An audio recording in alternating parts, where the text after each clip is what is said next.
it sounds silly, but it was kind of the end of innocence when you were a kid reading about characters you loved and someone got murdered in the comics, and one of those characters dies. And it was really a new experience, you know, for you as a kid to realize that people can die in these stories. It was a big breakthrough in comics. That was from Frank Miller's era in the 80s.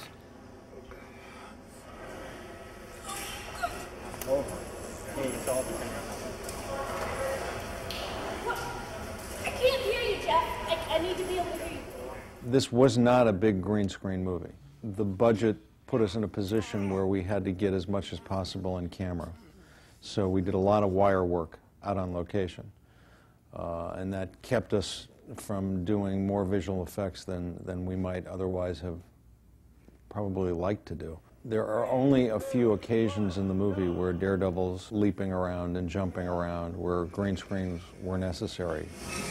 I think the most difficult part about filming Daredevil on a day-to-day basis was what could we really do practically versus what could we do with CGI.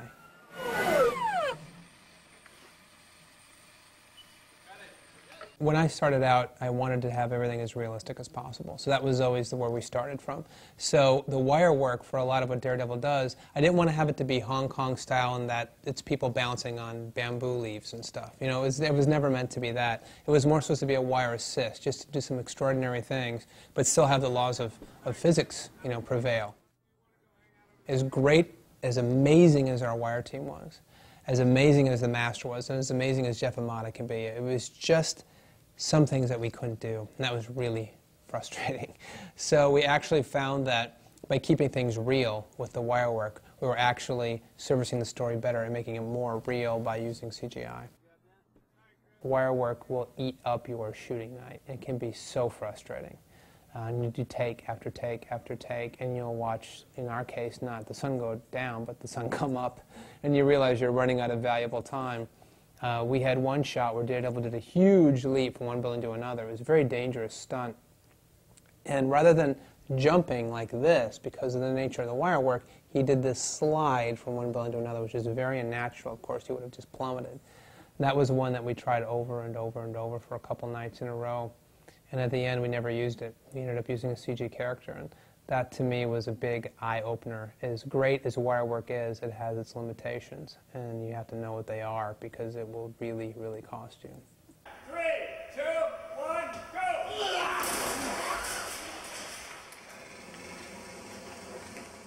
And action.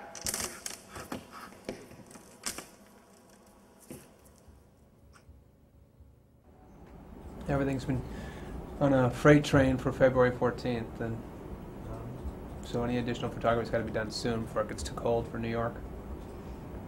It's supposed to be late summer, this movie, late summer going into fall by the end, and it's going to be winter by the time we get to New York, so. Snap, it started earlier. Now, in your clean plate, do you have bullseye This in yeah. it? The You front do, end okay. of this? Oh, so you don't go all the way in We anymore. had to cut it because it looked so wanky. So, this is no closer than that one where he's It's landing not. on the rooftop. No, I know. That's why I'm saying put it on the list. I can't It's look just at it an anymore. addition. I just hate it. Yeah. Next sequence. These pipes here, terrible paint job here, which I was guaranteed would look like hollow pipes, and as you can see, it looks like they're fighting on a giant wind chime or xylophone.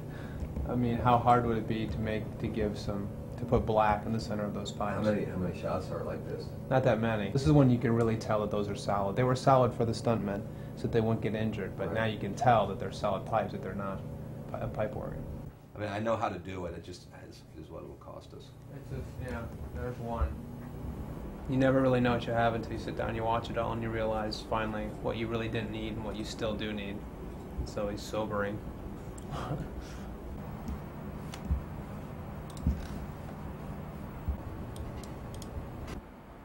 It's 3 minutes gone. It's huge. Something's happened to me, Dad. I don't know what it is.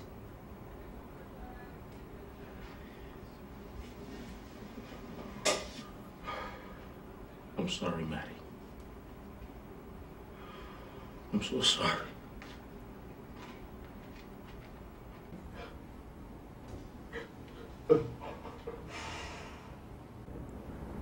huge. If this doesn't work out, the whole movie doesn't work. If the father-son relationship doesn't work, the movie will not work. And I feel that strongly about it, so that's why we spend so much time trying to get this origin story right.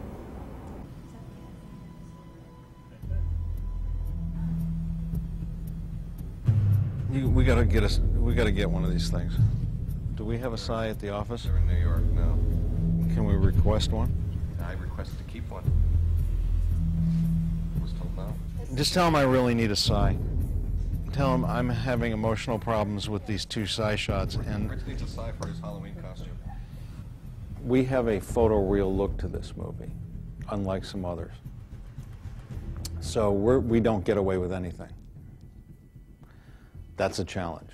I mean, there's always a little license paid to movies that deal with fantasy. God, that doesn't work.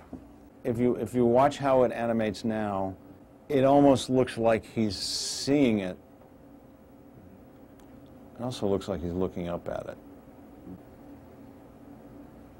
You know what? He shouldn't have looked up. I know.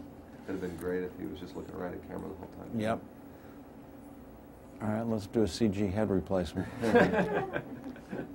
Easy 88 of 4 Oh, that's gotta hurt. Amazing what Jennifer will do for a movie, huh? So I think everything needs to be brightened up. I think the specularity's got to be nice and crisp, and the shinier it is, the more frightening it's going to look. We've essentially created a CG stuntman that looks like Ben. I mean, if it all looks great, but he's animated funny, doesn't work. If he's animated great, but he doesn't look real, you don't get away with that. Let's say the animation and he looks real, but the backgrounds he's being put over don't look real, you don't get away with that. So we have to nail everything on this movie. We need to work on him a bit. If I were getting pulled, if he were getting pulled, he's got to have a serious yank. He's got to have a serious yank, and then he needs to pull himself up. I'm not seeing any stress on his arm, on his shoulder. I need a prop. Let's just go forward to that frame.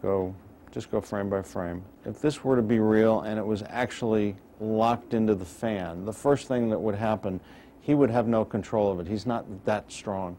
This would go. That would go first. The gag is he's pulling himself up.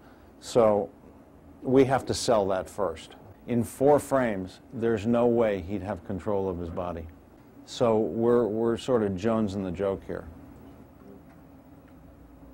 Essentially what I'm working on is the visual interpretation of the way our blind superhero Daredevil sees. He uses echolocation like a bat or a dolphin, and he essentially sees aurally. So we need to convey what he hears or sees to the audience visually, and the way we're doing that is a series of shots called Shadow World. In terms of trying to get something that's digitally created inside a computer to look real, it's all about time. So when you start getting down to 2 months, a month, 2 weeks, that's when it starts to get very hairy, because no matter how great your ideas are and how sharp you are and intuitive you are about what it takes to make it look better, you're now running out of time. Typically, you'll either run out of time, and typically you'll do both. You'll run out of time, you'll run out of money. But either one is just as devastating, because if shots take the time they take.